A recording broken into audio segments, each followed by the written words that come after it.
Welcome to Focus Friday. As you can see, there is some sort of theme. I have the Grand Tetons behind me, and it looks like Jimmy's on top of his. Yeah, I just put the lower saddle up, so yeah, we're good.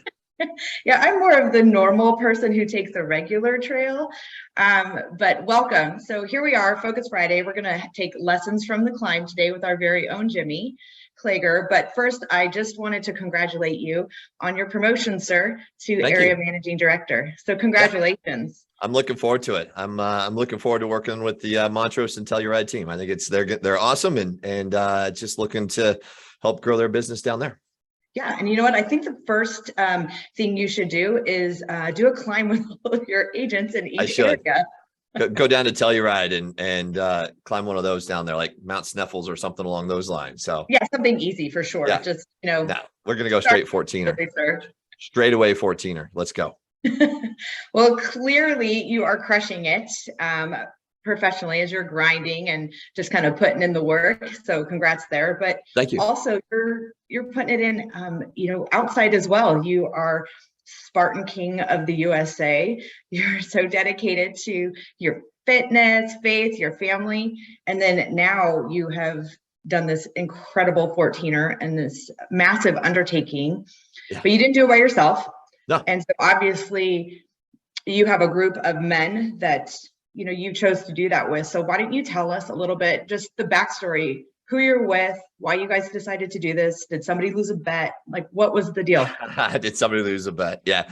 No, we've got a group of guys that we like to get together. We like to do, you hear the proverbial, go do hard things. Right. And so we like to challenge ourselves. We like to do hard things that just take it to the next level. And so, one of them is a former Major League baseball player, pitcher for the Rockies.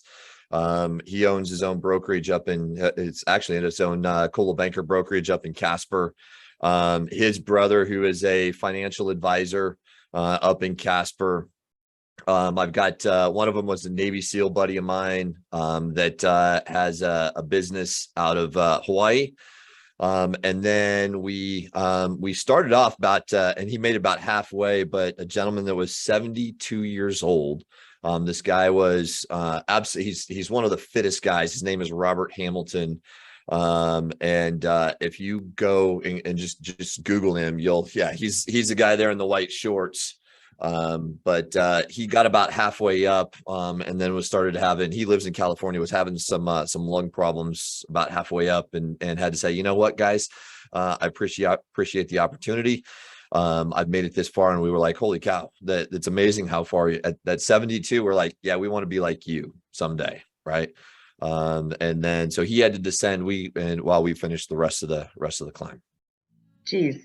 That is absolutely incredible. Your group sounds fantastic. So what made you decide to do it? Just go do hard things? So go do hard things. And this group, we tend to grab guys that want to do this, that want to do hard things. And then we put these programs together and go out and try to find these hard things. We're actually looking here into the next year, doing maybe going rim to rim at the Grand Canyon. We love to run Spartan races. My buddy Josh there, the Major League Baseball player, he and I have done lots of Spartans together, a lot of the half marathon Spartans. And when you get done with something really hard, you're like, okay, yeah, I just accomplished something. And one of the Spartan races we were running along, we were talking about it and we looked at each other and was like, why do we do it? Why do we go out and challenge ourselves every day? And then I got to thinking about what is it, right? What is that? Why do we do it? Define it. And I've been struggling to kind of define this it, but why do we get up every day and challenge ourselves? Why do we want to be the best versions of ourselves? I haven't quite answered that question yet. Maybe it's because I don't ever want to get old. Maybe it's because there's an adrenaline rush that you get when you get done doing something really hard. Maybe it's just to prove that you are the best version of yourself. So, yeah. Well, right. And if you actually knew what it was, then you wouldn't go searching for it all the time. So that's Right. probably best that you don't know it. True. So Yeah. with that, when you are trying to go find it, how do you prepare for it? Like, what do you have to do? I'm sure you can't just like get up, next week and say, hey, I'm going to go climb this 14, or I'm sure there was organization and planning, both physically, mentally. What do you have to do for that? Yeah. So, number one, it's consistency, right? It's consistency in the gym. It's consistency with your workouts. It's consistency with what you eat. I'm a 3-day, I like to go to the gym 3 days a week and then get a run another 1 or 2 days on outside of that. Right. And I've been doing it since I got out of the Army, and I just try to stay consistent doing that every day. I have a coach. I have, my gym time is completely planned out for me. I don't have to think about it. I just show up, and I like to say I get my soul crushed every morning. And, but when you do that, you get so much, I say you develop a mental strength and you develop the physical strength, right? And the physical strength is, just your time in the gym. But that mental strength that you get from doing something hard each and every day is invaluable. This morning, it was our finishing set. We got about 3/4 of the way through the finishing set, and there were a set of 25 burpees on there. And I got to thinking about this. See, right? You had that natural reaction, right? It's like, oh, that, holy cow! Did you really 25 burpees? Oh, that sucks, right? I went into it with a different mindset, and I said, let's go get it. Let's go tackle it. Let's figure out how we do. How do I get, I'm exhausted right now. My lungs are breathing hard. How do I tackle this set of 25 burpees? So I broke it up into 2 sections, 20 or 15 and 10, got them done and moved on to the rest of the workout. That's that mental strength that you develop over time by doing these hard things over and over and over again. And so obviously we're a real estate company. So how does that apply to our industry? Well, it's the reps of getting up and doing and door knocking. It's the reps of getting out and cold calling. It's the reps of getting in front of people. It's those reps, and there's going to be some hard challenges in there that you face each and every day, but it's the reps. It's that consistency over and over and over again that is going to build both that physical strength and then that mental strength to get over whatever challenge or face whatever challenge, and then conquer whatever challenge that's in front of you. Right, for sure. And so again, consistency, perfect. And changing the mindset of something I don't have to do, but this is something I get to do. Right. And being able to tackle it that way. Absolutely. What do you feel was the most difficult part, right? When you're doing these things, obviously it's not easy. And as much as you physically and mentally prepare, sometimes, you will run into challenges and obstacles that you just, weren't expecting. So can you give us a little tidbit about that? So that's a great question. My biggest challenge was once we got high on the mountain. And I think we were between 11 and 13 when we were getting ready to summit. There were quite a few problems. And when we say a problem, it's, I'm facing a piece of rock. Maybe I've got a rope in, maybe I've got but it's not just walking on a trail. So you got to do something challenging. And there was this one, and I wrote about it. And if folks, if you haven't got this, let me know and I can get it to you. It's that bottom right picture right there. And it's called the belly crawl, and it's a slab of rock that you have either 2 options. You either hug it with your belly and scoot over it on your belly, or you can step out to the left and put your feet on a little ledge and then shimmy across it from right to left. But you're literally hanging on to the top of the rock, doing this as you go across the rock. The challenge is that you're also hanging out over a 3,000-foot drop into a gorge called Valhalla. Right. And if you don't know what Valhalla means, Valhalla is this mythical place by the Nordic Nordic warriors that if they pass away or they get killed in war, they go to this place called Valhalla. Call it heaven for the Nordic warriors, right? Let's watch Frozen, everyone, if you haven't. It's Anna and they explain it to you. Yeah. So that was that first piece, right? And knowing that is super uncomfortable, and it gets that anxiety, and everybody gets it, right? I just didn't think I was going to get it. And even when we were talking to our guide the night before, he's like, okay, we're going to do this, we're going to do that. And I'm thinking in my mind, no issues. I got this. This is great. I've done 14ers. I've been high. I've done some rock climbing. I can get up there and be okay.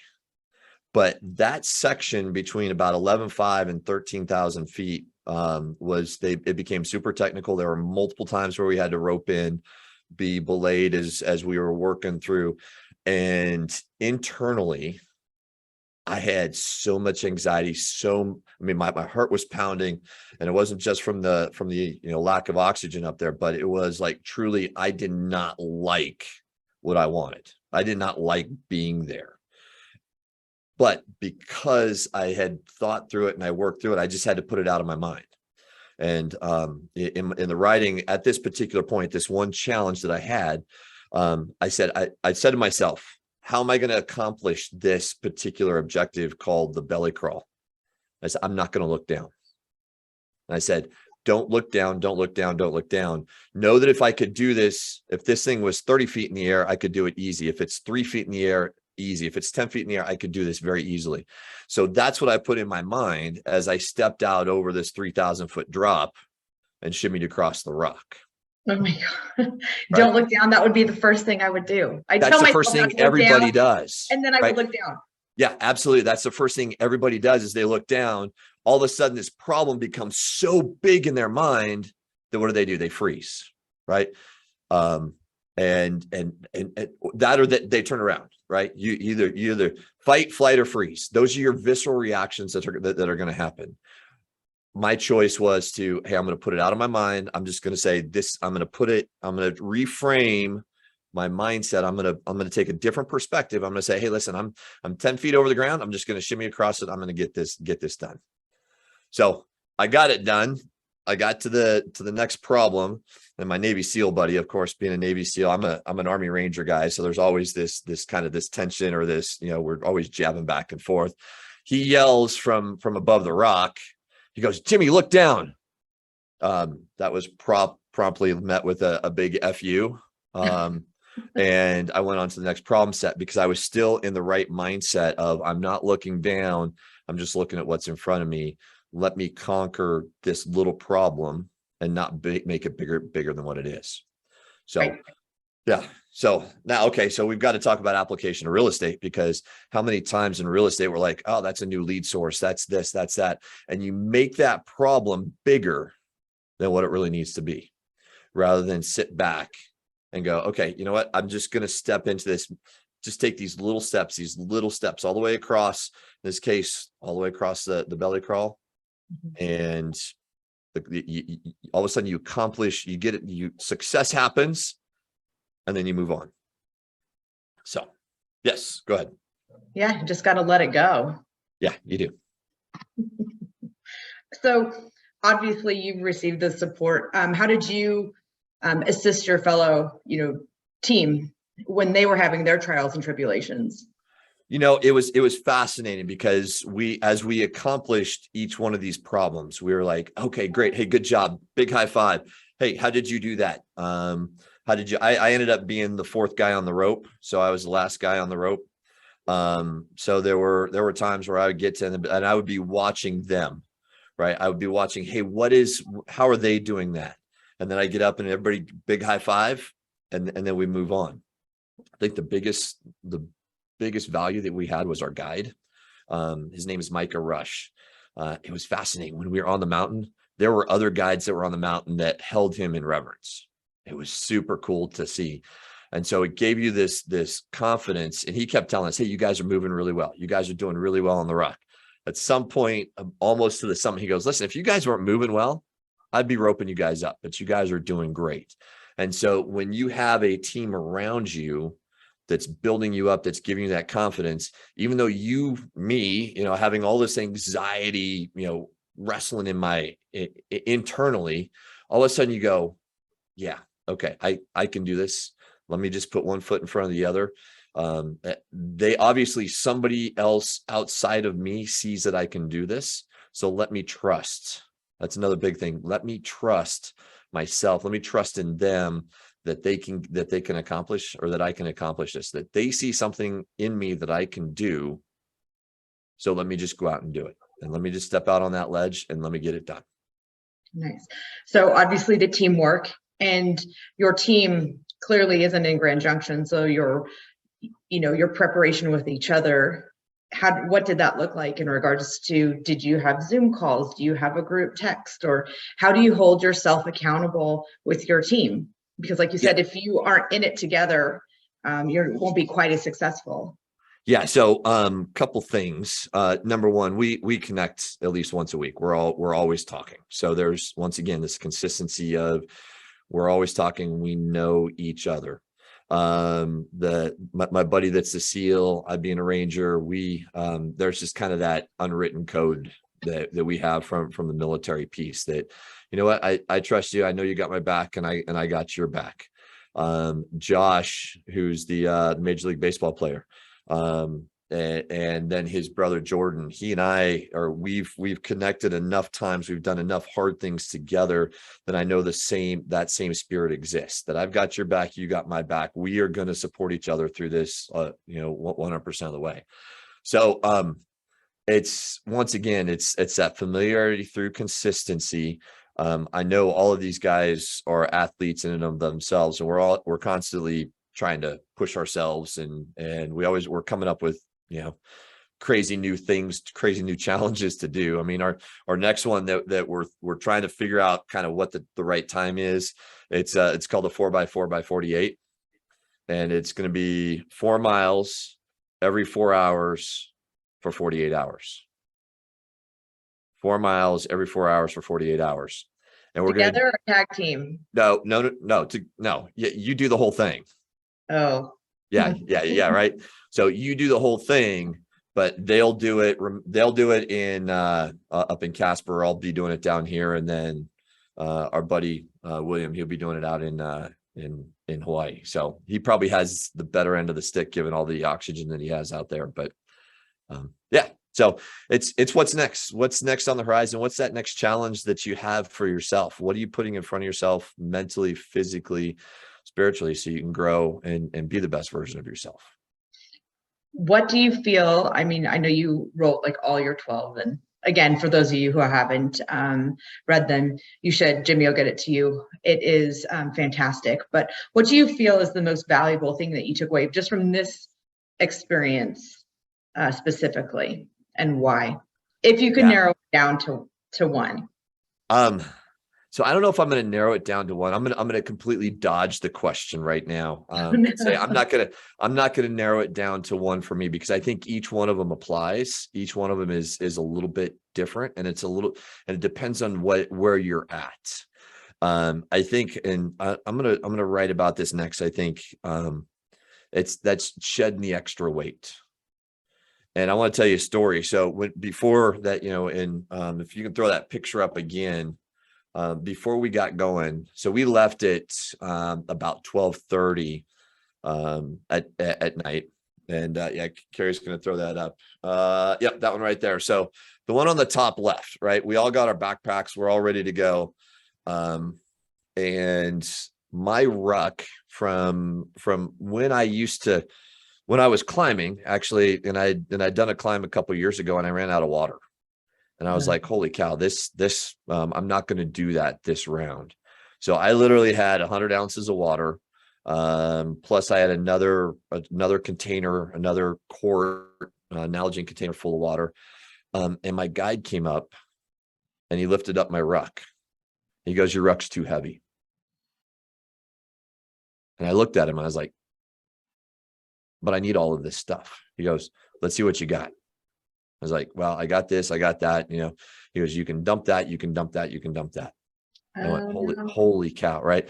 And it was super, super uncomfortable because I'm a guy, be prepared. I grew up as a Boy Scout. So it was like, be prepared, take everything.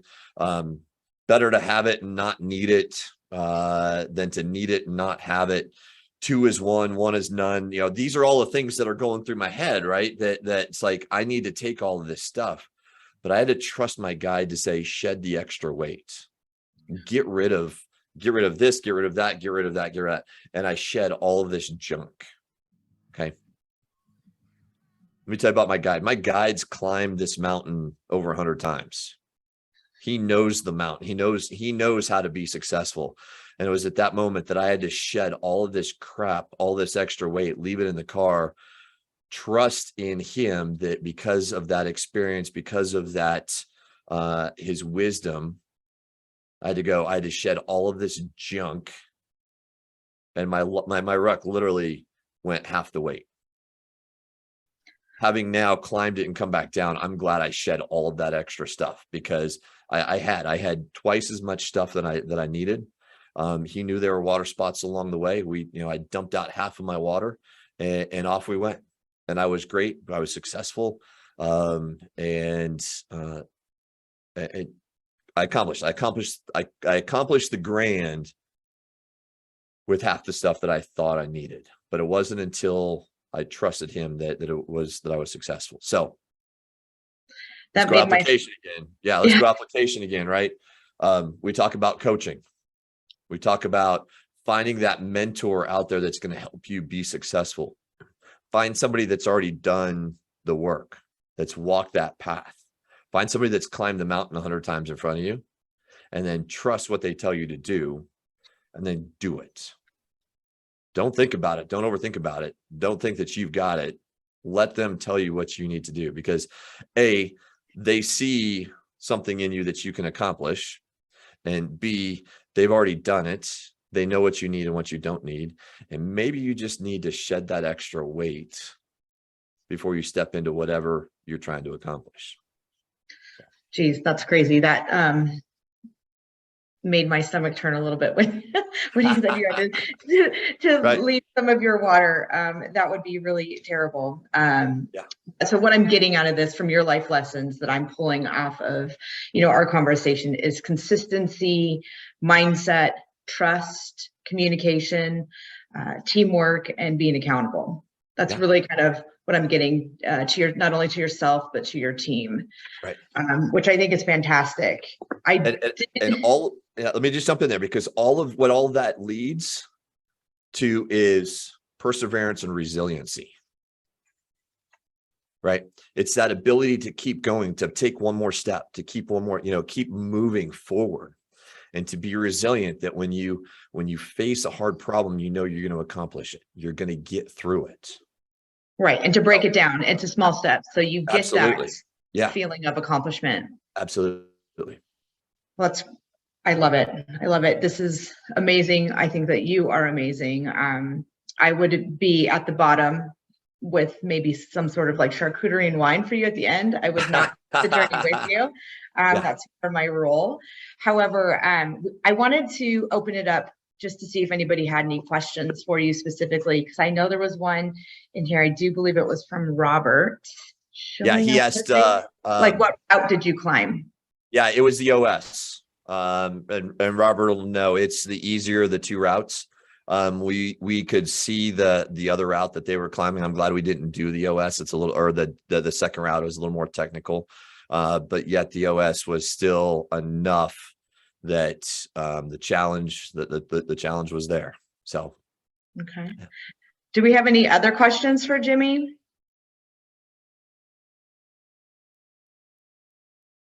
Not seeing anything, but thanks for all the comments here. I'm sitting here looking at them as well, so appreciate it.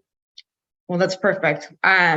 Owen Spalding, very good, he said. So you're correct. He did know exactly what you were talking about.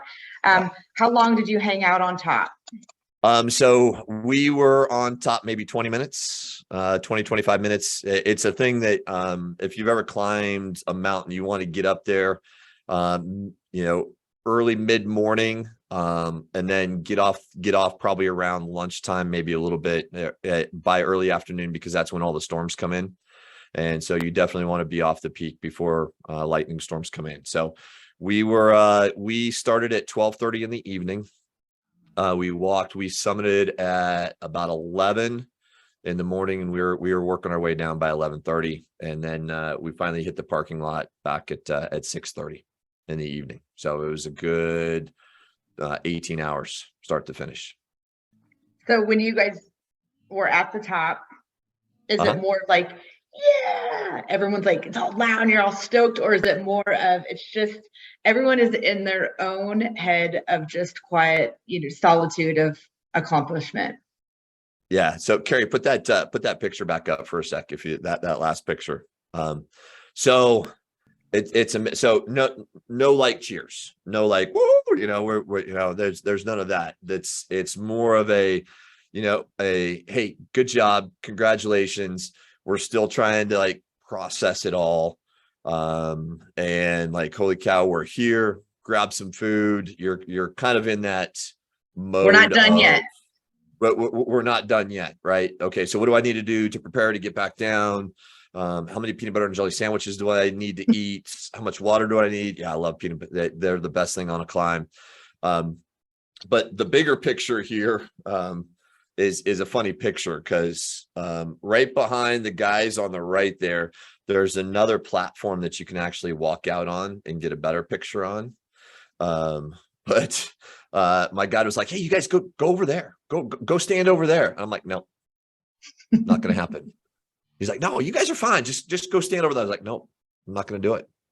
And it was the first time that I looked at him and said, no, because I still had all of this junk, like wrestling up with me. I think that was the only time that I told him no, the entire, the entire climb, that I was not going to go hang out on this exposed rock. And so this picture right here is kind of one that's down a little bit. It's a little bit safer space. But still the views were incredible. And I think one of the things that I didn't do, and I'm going to write about this as well, is pick your head up. Don't let life pass you by. And while I've got all these pictures, I've got all this, these memories, I wish I would have just paused for maybe 30 seconds and took it all in. But I was just in go mode. Go, go, go, go, go. It's like, okay, we're here. We got it. Grab some chow. Great job, guys. Grab some pictures and off we go down the mountain. Well, and that's probably still why you chase it, right? Because you're always in the absolutely moment, right. Always trying to make sure that you're getting things done, and you just keep on tracking forward. Exactly. So, well, congratulations to you and your team on that. And for those of you who get the honor of coaching with Jimmy and who've signed up for launch coaching, you guys will get a lot of these practical life lessons to put towards your business as well.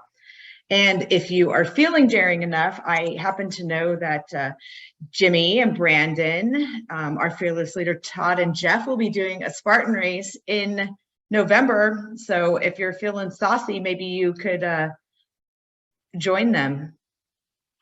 Yeah, absolutely. We would love it. So November, I want to say like November, it's a weekend right before Thanksgiving down in Phoenix. There's going to be a Spartan.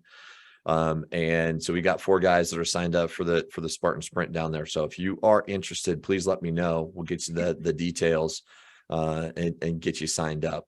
So, so do you have a mantra? There was that. Okay. So first of all, Rob, yeah, exactly. Not done until down. Yeah, you're absolutely 100%. And when we got down, we actually just went, there's a river that's just at the base of it. And we all sat in the river because it was just, our legs were tired. Our whole bodies were tired. We just needed a little bit of ice bath to cool us down a little bit. But do I have a mantra? So I will say that yes, I do. And my mantra, I'm a Christian, and my mantra, my life verse is Philippians 4:13. It says, I can do all things. Great verse. I can do all things, but there's a second half, and that's through Christ who gives me strength. But that fact that I can do all things is super powerful. And so that's my life verse. That's what keeps me going when I'm struggling. That's what that's what I lean in on and grab a hold of and anchor myself to. Well, and that's a perfect way to end our Focus Friday.